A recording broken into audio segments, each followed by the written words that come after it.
Let's get into these goddamn toast, man. We get our time. We got a big topic today. That shit fun. Alright, that was a great bit. So give it Yo, shout out to FKA Twigs. Oh my god. Wait, why are you shouting her out? No, wait, but is that how you say her name? Two questions. I'm gonna say, I feel like you missed questions. Two questions. FKA Twigs. Okay, no, two questions. Somebody, Is it? No, I'm saying, is it? I know that's how it's written. I'm making sure I got a name. But is it FKA Twigs or is it fucking the Twigs? I'd say FKA Twigs, bro. I don't know. And two, what does she do? Why is she? She makes music. Oh, I've never listened to it before, but no, I was saying, Charlotte. She makes like that weird type of Yoko Ono music where they just like go into like barnyards and get animal sounds and scream. Oh yeah, probably guttural music. Yeah, that's the best word for it. Yeah, it just comes from the gut. Yeah, but shout out to her. I read a story today about her relationship with Shia LaBeouf, and she was talking about how he abused her, and it was like one of those things where it was an interesting story just because. I mean, yeah, number one, no woman deserves to go through those type of things and any of that, but it's just like she like felt so many type of ways, like, you know, nobody's gonna believe me, I'm an eccentric person, so they may not take my side in this. And as I was reading it, I just kind of felt like, number one, Shia LaBeouf's a piece of crap. But number two, I actually felt like terrible for her because she went through all these things and she didn't think anybody was gonna listen to her. And you know, you hear these stories all the time, but it's like when you hear another one, you just feel really bad about it. But shout out to her for speaking up, voicing that. It's in the New York Times. They did a whole article about it. Yeah, so shout out to her, and hopefully she, continues to have peace and move forward from all that. But yeah, shout out to her. I'm still probably never gonna listen to her music, but as a person, that is, shame on Louis Stevens. Shame on Louis Stevens, bro. Yeah, shame on you, man. Random thought. All right, sorry. Go ahead. Good toast. I'll go next. Fucking Twigs. Fucking Twigs. It might be a play on words. I've seen that name. I don't know what she does. Ooh, I've never heard her name said before. Sounds like a Pokemon. And basically she was famous before all these dudes with the acronyms in their names. So I didn't know if it was fam, to this day I've never heard anybody say her name. That's what I'm saying. I only read it, Right, so you're right. It may be something really weird, or it may be like FKA Twigs, but the name is like Harry or something. But you're right. You don't even know what it really supposed to be. See, the TW in Native American culture makes an H sound. So. And then Twigs in our culture also goes Aries. So I'm Harry. Why don't you know that? You're an idiot. But shout to FKA Twigs, aka Harry. You know. Watch her have like a normal name like Jane Williams or something. She's from London. Oh, is she? Probably is Jane Williams. Or something Nigerian. Right. I don't know why I laughed, but yeah, sorry.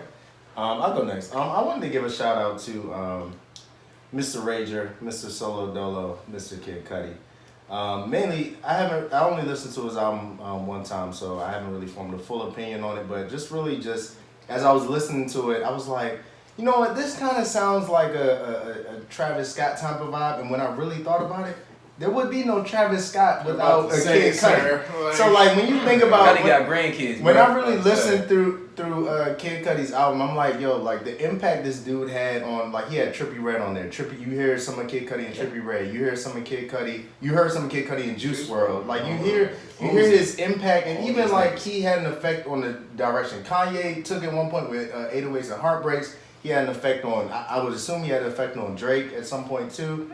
But he's like one of the most influential artists. Yeah, of this generation, like you really just think about like his impact, and so I really just wanted to give him his flowers. I'm definitely gonna give his album a few more listens. It was a really solid album in my opinion on first listen. So really just shout out to Kid Cudi, and I know he's dealt with his own personal battles that he's been through, and I think he vented on some of it in the album. But just the fact that he's still putting out music, continuing to put himself out there, and really continuing to lift himself up. Like I think that's an important thing.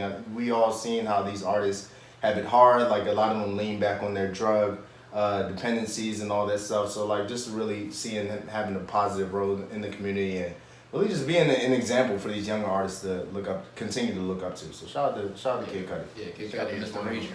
When you start humming, you already know.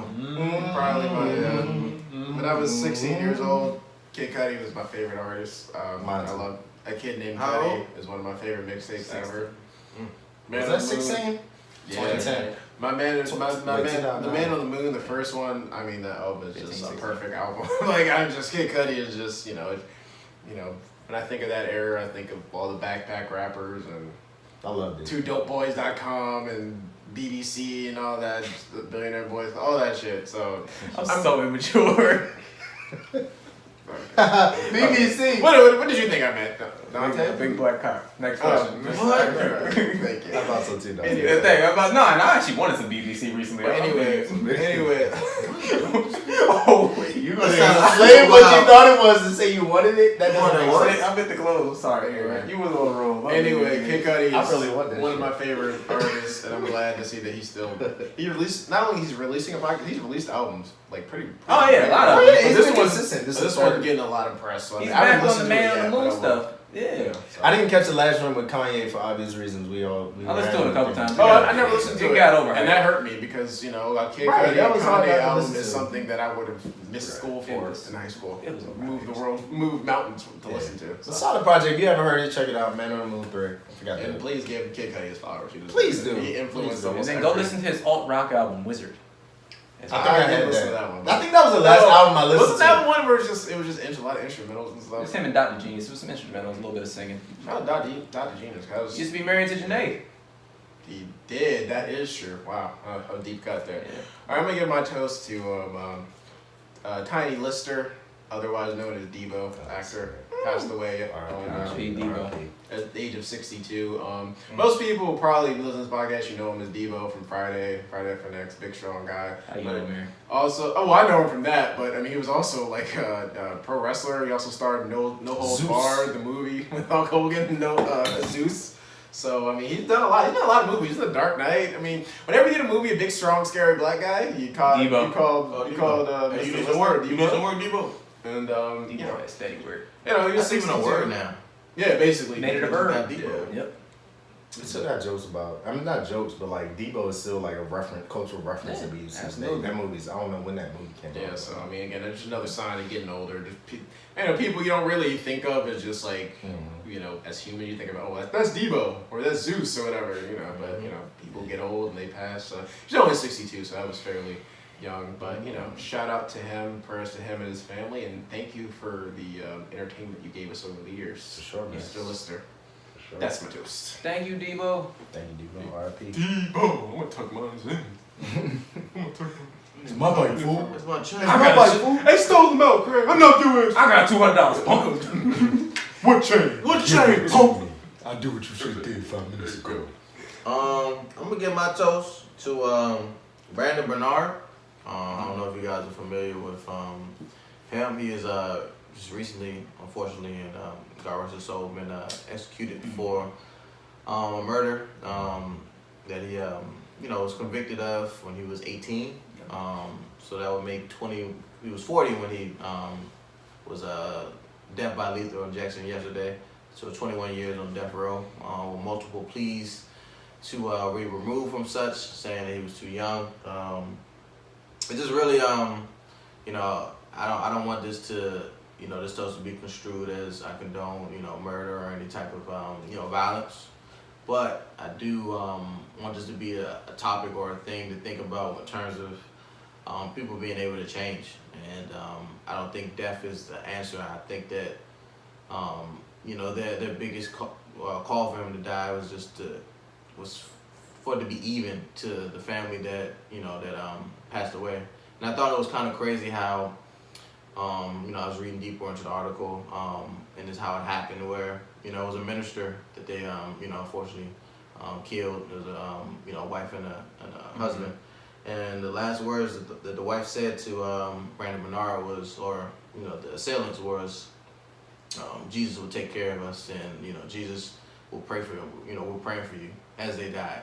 You know what I'm saying? So I don't think that they would have wanted that to go down that way for, Brandon Bernard to, pass, and also just cause some reform from a death row perspective, man. Like, these people are putting down 21 years of their life for a crime. I'm not saying that, he should, deserve life in prison or things of that nature, but I think that it's so archaic and so barbaric that, we say that from a reform standpoint, and we want to act so high and mighty about death and, who can take life and who can grant life, but, we're putting people to death by lethal injection, or now they're trying to bring back firing squads. Like, They want to bring back firing squad. Wait, they what? want to bring back firing squad. Oh, missed that one. What the Okay. hell was this? The- In America? Texas? No, it's just the Department of Justice. That Is, sound like Texas. Why would they bring Bar. back one bullet can do the job now? I think when they had firing squads, they had to reload for 20 minutes. Nothing really surprising nowadays. this is the things that they want to Crazy. do, That man. screams There's Texas. literally been a rush to kill people that are on death row by the Trump administration in the past couple weeks. Before, and in the last 100 years of transition, there's never been that type of thing before. Usually, you leave it up to the next president to get that done, and there's a clear agenda to, show that for them that you can't cross America or you can't, kill another person and things like that. And I get it, but I think it's just the wrong message to send to, especially the black community. Damn, that's smooth.